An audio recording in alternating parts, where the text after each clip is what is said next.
Classificação indicativa. Livre para todos os públicos.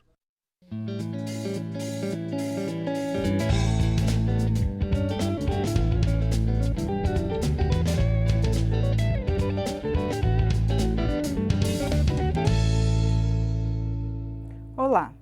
O aumento do consumo das chamadas drogas do estupro, os psicotrópicos, e também dos estupros relacionados a elas, é uma preocupação que já chegou à Câmara dos Deputados. Além da comissão externa que acompanha as investigações sobre casos de estupro coletivo, está em tramitação um projeto que aumenta a pena para o estupro sob efeito de psicotrópicos. Nós vamos conversar nesta edição com o autor da proposta, que é o deputado Mário Heringer, do PDT de Minas Gerais. Palavra Aberta é uma produção integrada da TV e da Rádio Câmara. Bom, deputado, a princípio seria bom então o senhor esclarecer para a gente, né, o que prevê o seu projeto. Bem, na verdade, em função de ter acontecido recentemente um estupro escandalosíssimo e várias nuances desse estupro ficaram muito claras para nós, e a gente viu que em alguns pontos esse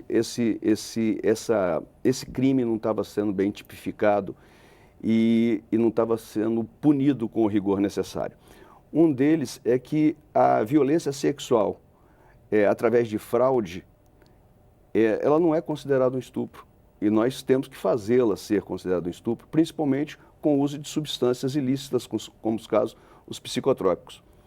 Além do mais, também não há a tipificação de crime hediondo para esse tipo de estupro, que é, na verdade, premeditado, porque se a pessoa usa um psicotrópico para fazer essa ação, ele premeditou, então ele não tem direito a dizer que não sabia, que não fez sem querer, que não houve dolo. Então, na verdade, o nosso projeto traz essas duas preocupações. Acabar com a questão de que a violência sexual é diferente do estupro, né? E classificando-a como crime hediondo também, porque essa questão é uma questão que, na maioria das vezes, ela esconde uma série de outros problemas que pode a pessoa ter, são agravantes, inclusive. Então, merece ser tratado dessa maneira. Mesmo que a vítima já seja usuária de drogas? Na verdade, essa previsão, no conceito da gente, é que, de qualquer maneira, isso é crime. E se o uso da droga pela pessoa ou induzido por terceiro for feito, também coopera para que a pessoa fique mais fragilizada e vulnerável. Então, não importa se a pessoa era ou não usuário da droga, importa que o uso da droga propiciou uma ação segunda, uma ação deletéria, uma ação, no caso, o estupro. Isso não importa se a pessoa tinha, porque aí a gente vai começar a discutir, olha, ela estava de saia curta ou não estava de saia curta? Não interessa, não pode atacar ninguém porque estava de saia curta. Ela andou num lugar à noite? Não interessa, não pode atacar ninguém. Ela estava drogada? Não pode atacá-la porque ela estava drogada. Então nós temos que saber que isso é agravante, porque essas drogas, Regina, elas são drogas muito interessantes. Além de deixar a pessoa vulnerável, elas também deixam como sequela, como final de ação, uma amnésia. Então, essa pessoa que foi estuprada, menino ou menina, homem ou mulher, ela fica vulnerável a doenças sexualmente transmissíveis. Nos casos das mulheres, há uma gravidez indesejada. E pior que isso, não reconhece o estuprador, não sabe quem fez e não sabe nem o que fez. Não tem a opção de tomar uma pílula do dia seguinte, por exemplo, porque não lembra do que aconteceu. Então, o uso do psicotrópico, ele é mais violento ainda. Ele, não que tenha estupro que não seja violento. Até porque nós sabemos que não precisa de ter violência para estar infringindo o espaço de privacidade de terceiro. O não é não. Sabe? Com certeza. Então, a pessoa que está sob efeito de droga, ela não tem nem o direito ao não. Olha bem, ela fica indefesa. Então, a gente tem que agravar, com certeza, esse tipo de situação. Agora, está incluído também, as bebidas alcoólicas estão incluídas, porque principalmente para adolescente, né, pode deixar também tão vulnerável quanto as drogas, né? Na verdade, eu não incluí bebidas alcoólicas. Eu, inclusive, tenho um projeto pessoal, um projeto meu, que trata exatamente dessa questão de bebidas alcoólicas adocicadas e flavorizadas, porque as crianças estão sendo induzidas a beber um suco, mas esse suco tem álcool nele. E eles estão sendo viciados gradativamente por esse tipo de bebida. E não estou aqui falando como santo, não, eu sou uma pessoa que bebo. Eu bebo cerveja, eu bebo uísque, eu bebo vinho. Mas começar tão cedo, mas né? eu fiz a opção de beber na hora que tinha que fazer a opção de beber, e quis ou não quis. As crianças estão perdendo o direito de escolher, no caso de receberem bebidas flavorizadas e adoçadas. Mas eu realmente não previ, nesse projeto, essa questão da bebida. Fiquei só na droga psicotrópica. Agora, nesse caso, não seria vir também não é só proibir, né, mas as drogas psicotrópicas, elas são vendidas aí com muita facilidade, né? Haver uma fiscalização maior para proibir a entrada ou para proibir o acesso de adolescentes, jovens a essas drogas? Isso é um outro passo.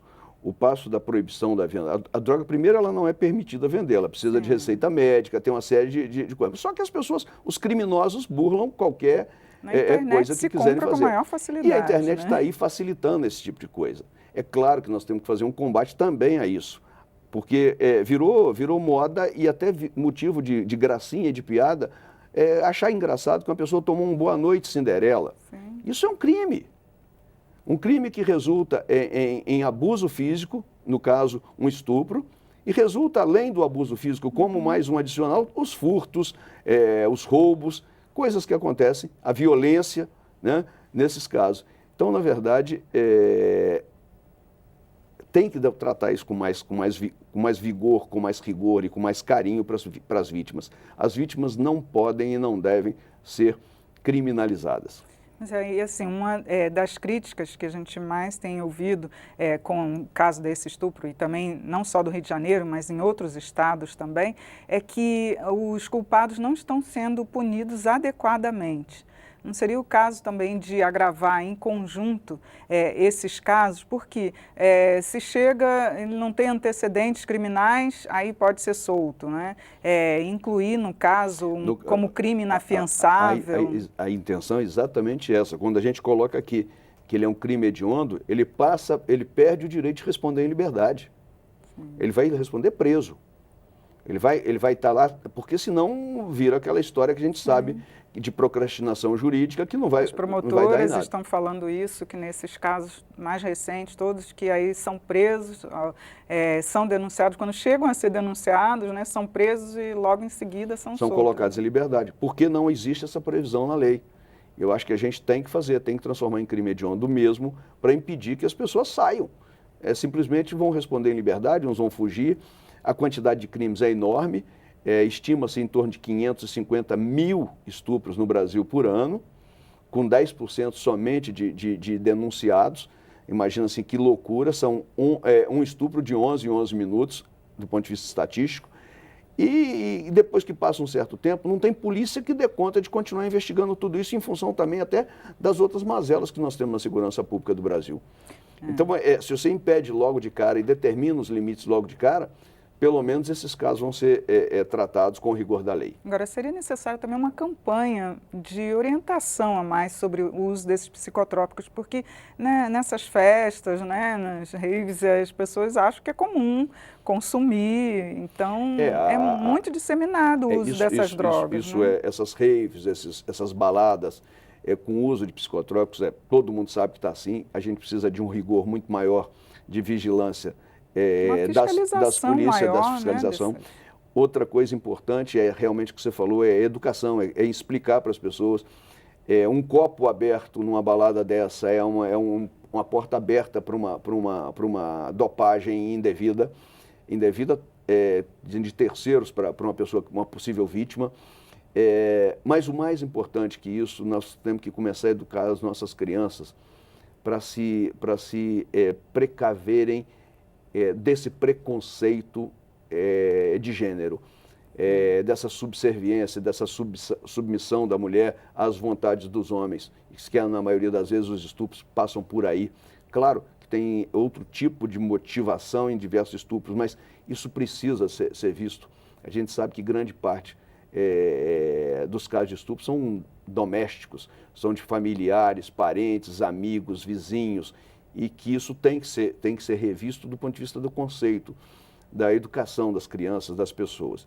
E com relação à droga especificamente, passa realmente por uma grande campanha, uma grande vigilância em torno, que cada dia que passa você tem notícia que chega uma droga nova que vai ser usada dentro de uma bebida para levar as pessoas à balada.